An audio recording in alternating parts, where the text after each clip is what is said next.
मेरा नाम है Rajat and you are watching India's number one Hindi gay story channel. चांदनी रात में दो जिस्म एक जान होने को बेकरार थे। दोनों लड़के एक दूजे की ओर देख रहे थे। मुकुल ने पहला कदम उठाया तो निहाल ने एक कदम वापस लिया।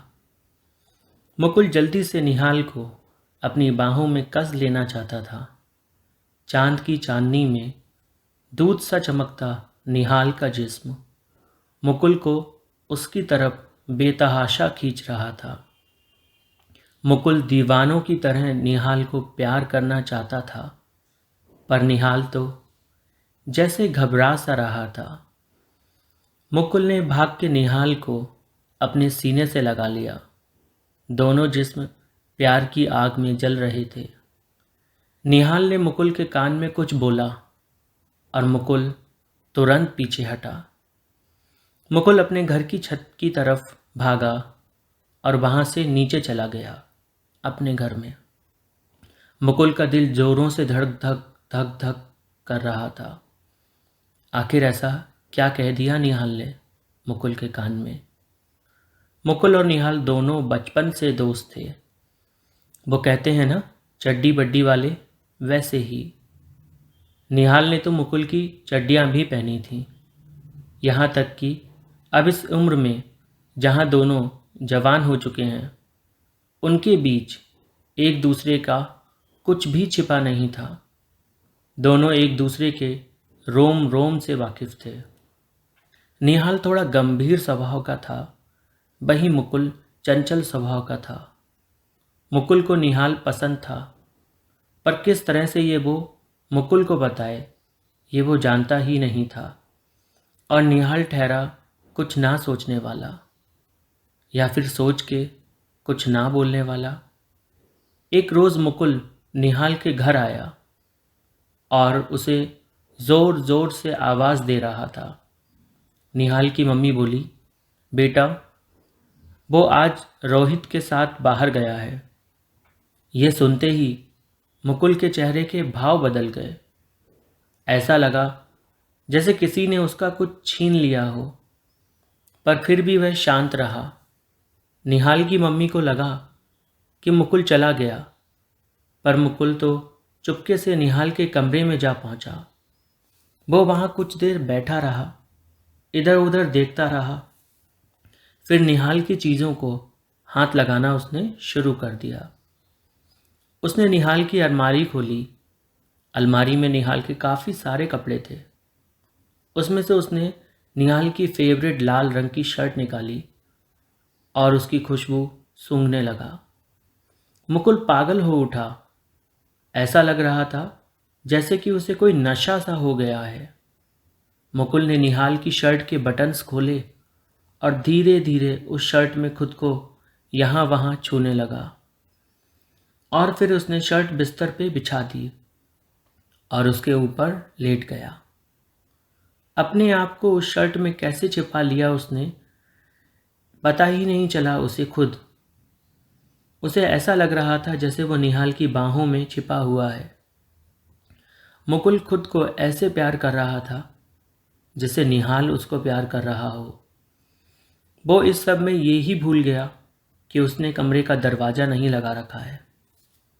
मुकुल खुद के ख्यालों में खोया, खुद को बेतहाशा प्यार कर रहा था और उसकी मंद मंद सिसकारियों की आवाज़ें कमरे में थीं कि तभी निहाल की मम्मी की नज़र कमरे के खुले हुए दरवाजे पे पड़ी। उन्होंने जैसे ही दरवाज़ा खोला, उनके होश उड़ गए। निहाल की शर्ट में खुद को लपेटे मुकुल ना जाने क्या क्या कर रहा था। वह जोर से चिल्लाई, छी! और ये कहते हुए उन्होंने निहाल की शर्ट को कस के खींचा। मुकुल होश में आया, पर अब तो बहुत देर हो चुकी थी। निहाल की मम्मी गुस्से में तनफनाई और बोली, ये सब क्या बदतमीजी है, क्या बेहुदगी लगा रखी है। क्या कर रहे थे तुम मेरे बेटे की शर्ट के साथ? यही सब सीखते हो तुम? यही सारी हरकतें तुम निहाल के साथ भी करते हो क्या? तभी तुम दोनों रात रात भर एक दूसरे के कमरे में रुकते हो। मुझे तो लगा था पढ़ते होगे, पर तुम लोगों का तो कुछ और ही चल रहा है।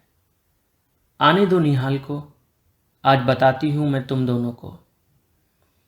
अपने तुम्हारे घर पे सबको बताती हूँ।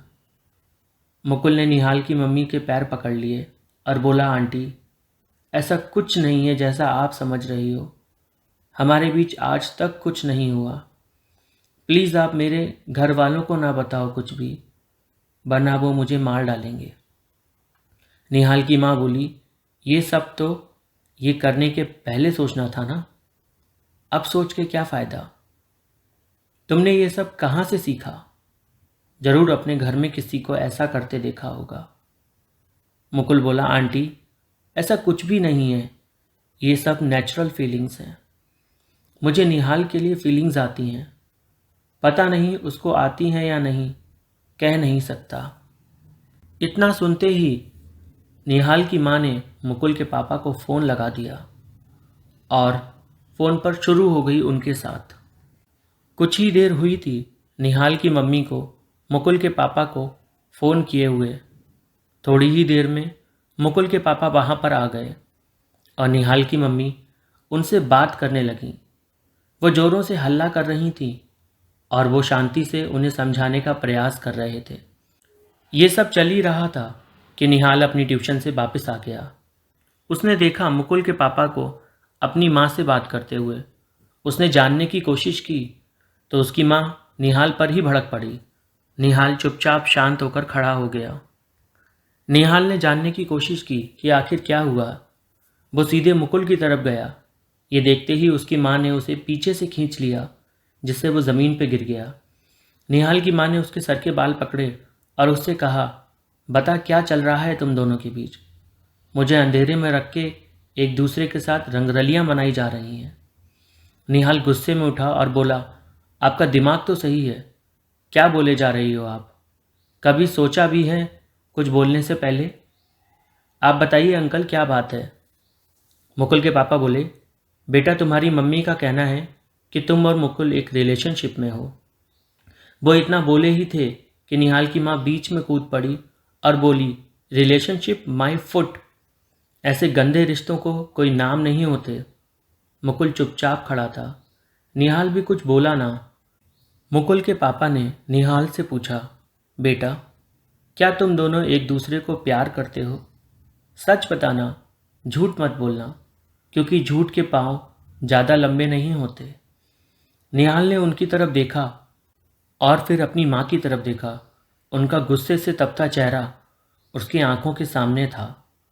उसने मुकुल के पापा से बोला, आपका दिमाग क्या घास चरने गया है? ले जाओ अपने इस घटिया सपूत को यहाँ से।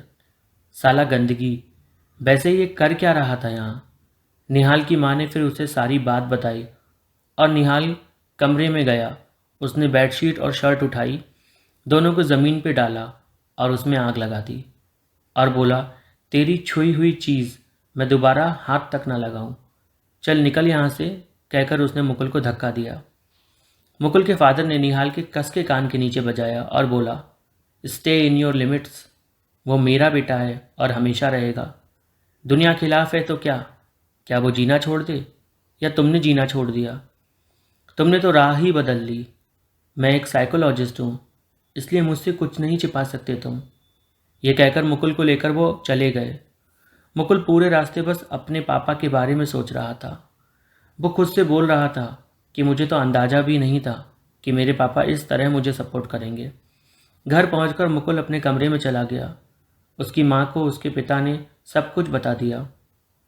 उसकी माँ मुकुल के कमरे में आई और उससे बोली, बेटा, घबराने जैसी कोई बात नहीं, ये सब नेचुरल है। पहले हम भी नहीं समझते थे, पर जब हमारे ऑफिस में एक कलीग था, वो जब गे निकला तो हमने उसके बारे में समझा।